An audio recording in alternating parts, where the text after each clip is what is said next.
Well, my hope today is to convince you that you're still keeping a little too much inventory, and it comes in the form of gray areas. And so today I want to show you how you can very confidently and safely declutter this gray area inventory so that your house is effortless to manage and only has the essentials in it.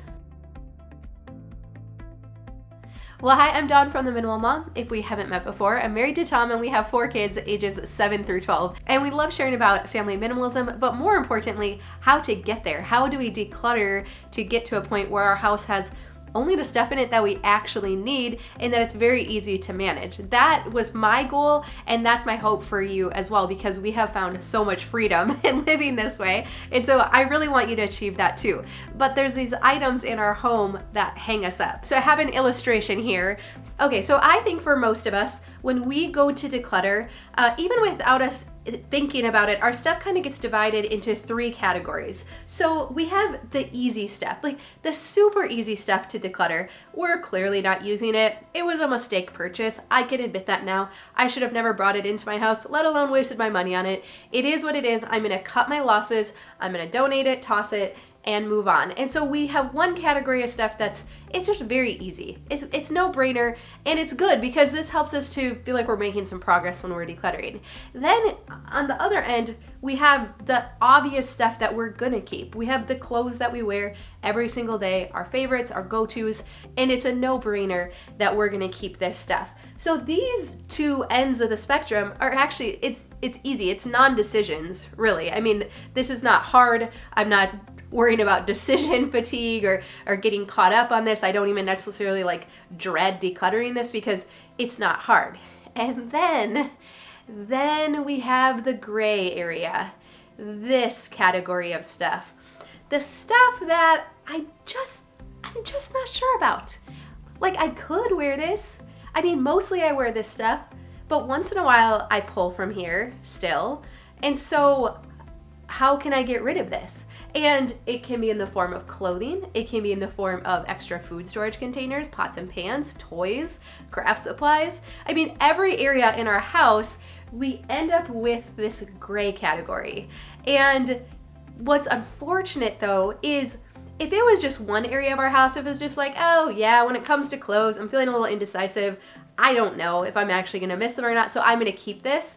That wouldn't be such a big deal. But where the problem comes is that when it's in every area of our house, that we have these gray areas and we're just not quite sure about it and we keep a little extra. So again, this we can declutter, right? We're like, that's easy, gone. And that makes a difference, right? Like, that makes our house feel better. We got rid of some easy stuff. That absolutely makes a difference. So I don't want to downplay that. But then we're left with these 2 categories of stuff, and we don't actually get to experience that point where this is gone too, and now I'm left with just the essentials, just the favorites, just the stuff I use every single day. But most of us don't get there because we're still hanging on to the gray area. Does that make sense? And so today I want to help us work through some of this gray area stuff so that we can get closer to here, because for me, this is where the freedom came. This is where I started really liking our house again. This is where I felt like I could stay on top of it. The kids could stay on top of it. This really was where the magic was. And I was like, yes, minimalism is the answer for so many problems, right? But again, it's not always easy to get there. And no, I'm not implying that you have to wear all black if you want to get to this point either. So let's talk about how we can move through some of these gray areas, because there's a few resources and different ideas that have been really helpful for me to get to this point. And so 2 books that have been especially helpful are Essentialism and Effortless, both by Greg McKeown. And today's video is sponsored by Blinkist. We are so grateful for their support. But if you're not familiar with Blinkist, what they do is they take nonfiction books like Essentialism or Effortless, and they boil it down to the key main points, and they call these blinks, and you can either listen to them or you can read them. And so there's really 2 main ways that I use Blinkist. One is to revisit the main points in books that have really made an impact in my life. And I'll put a list down below of those books, the 5-Second Rule, Eat That Frog, Atomic Habits. But then I also like to use Blinkist to check out new books. So when I hear about a new book, I'll go on and I'll listen to the blinks, and then from there I'll decide if I want to read or listen to the full book. But Blinkist is such a powerful tool to be able to revisit these key ideas. Like when we get into making these tough decisions, I have to be reminded, wait, why am I getting rid of perfectly good clothing again? And so then I re-listened to Effortless or Essentialism, and I was like, oh, right, that makes sense. And we're going to talk about some of these key ideas that I think are super helpful with this. And so no matter what your goals are this new year, whether you want to declutter some more or other personal and professional goals, Blinkist is such a great tool to be inspired and motivated, to revisit old ideas that have been really transformative, but also to discover new content too, so that we can be a smarter, wiser, more knowledgeable version of ourselves this new year. So I have a link down below where you can try out Blinkist for free for 7 days and also receive 20% off a premium membership. But let's talk about a couple key ideas from these two books that I think can really help you get through the gray area. So you've heard me give the guideline before. If it's not a definite yes, it's a no. So if I hold up something and I'm thinking about it and I'm like, okay, do I wear this dress? Well, I've never actually worn it, but like, do I want to keep it? Like, is this a yes? Sometimes with things like clothing that are a little more arbitrary, it can be like, I don't know. Would I wear it this summer? I don't know. And so I think if that question, if it hangs you up a little bit, if it's not a clear yes, it's a no, there's another question that we could ask ourselves in regard to clothing. And I would say, would I wear it 3 times in 1 week? And the answer is, I would not wear this dress 3 times in 1 week because I don't even know. I've never even worn it once. How could I commit to wearing it 3 times in a week, right? And so that helps me to make that decision. Same like with this shirt. I'm like, it's fine.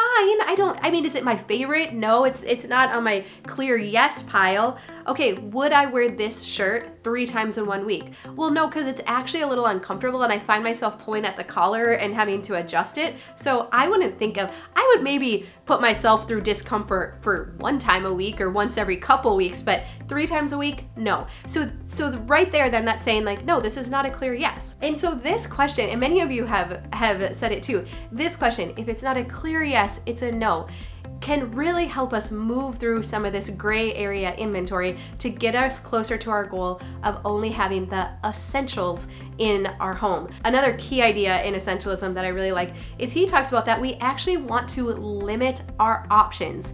Now, most of us as like human beings, we don't want anyone telling us what to do or like how much we can and can't have, right? It's like, no, I want options. It's 2022. There's no reason to have limited options in anything, right? What I wear, what I eat for lunch, like we have so many options around us. The problem is that it's very exhausting to our brain. When you look at time management and efficiency, the best thing we can do is narrow our options. And so that's why I talk about, how I've created a uniform or really highly simplified my wardrobe, is because by limiting the options, I am saving precious brain energy for much more important things. Even when I was deciding what to wear for this video, I know you've said you like this shirt. And so I was like, okay, do I wear a black shirt or do I put this shirt on? But I only gave myself 2 options. And you've probably noticed that in the last few videos, I've actually wore this shirt quite a lot because I'm like, it fits.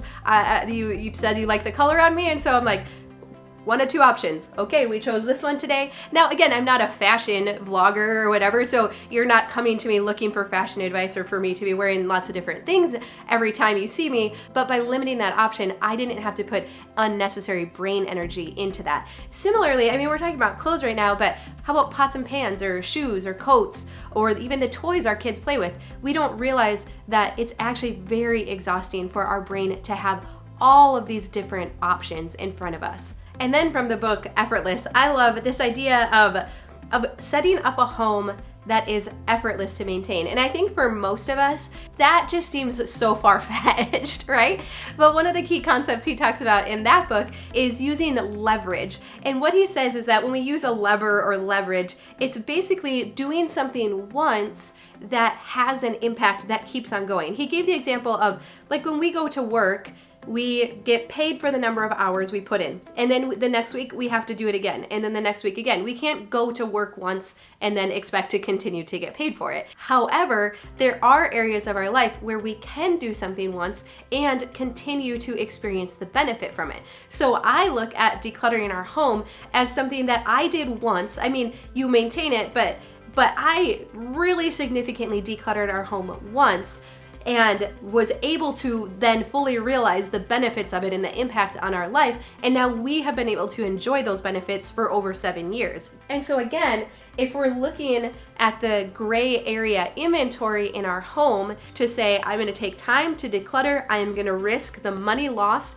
the clothes I could potentially have to replace again. And so I am gonna make an investment and I am gonna declutter our home even further. I'm trusting that it is gonna continue to pay off for months and years to come. It really has been helpful to me to continue to surround myself with these types of ideas and this type of thinking, because it is so countercultural. Like, if you feel like kind of like a weirdo, like, you know, trip after trip to Goodwill, getting rid of perfectly good stuff, that is strange, right? Like, that goes against the natural tendencies even of our own brain wiring to get rid of perfectly good stuff, because that is not what culture tells us. That's not what we're seeing in most of our friends and family, right? Like, this is the exact opposite. And so we have to find ways to surround ourselves with this information and the benefits. Otherwise, it's very easy to get discouraged and to get off track. I just feel so confident that it is gonna be something that you leverage, that you'll be able to look back and be like, yeah, wow, I did that once, and now we are getting to enjoy the benefits for years and years to come, and it is gonna be so good. Okay, so I would love to know, where in your house is there gray area inventory? We all have it. Like, we all have, whether it's you know, for security or just really not knowing. What areas do you think that you could go a little bit further, and could you spend even 5 minutes on that today? I know I still hear and I see the comments of people are like, I just feel discouraged, I feel defeated, and really, if you would set the timer for 5 minutes today and just work on filling up one grocery bag or one small box of donations, I feel like that will help to get you back in the game and feeling successful again, because you can do it. You 1000% can do it, and it is gonna be so worthwhile when you do. All right, well, I love you. I hope that you have a great day, and I'll see you again soon.